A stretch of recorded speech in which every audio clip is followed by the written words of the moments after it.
పొట్టి శ్రీరాములు గారు మా తాతగారు చాలా గర్వకారణము. ఇంటికి కూడా వచ్చేవారు.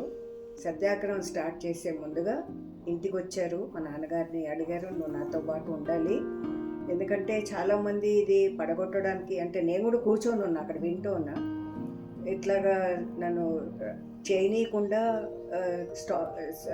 మేబీ స్టాప్ చేసేయడానికి ప్రయత్నాలు కూడా జరుగుతాయి, కాబట్టి నువ్వు నాతో పాటు ఉండాలి అంటే మా నాన్నగారు వెంటనే ఒప్పుకున్నారు. తాతగారితో వెళ్ళిపోయారు.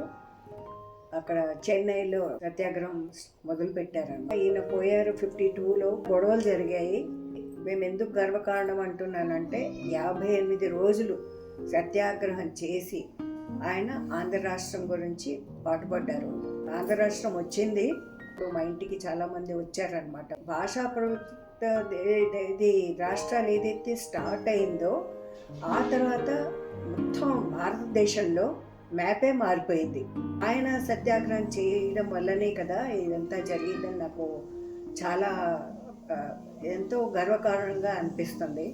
ఆయన గురించి ఆయన ఎంతో చేశారు. హరిజనుల కొరకు,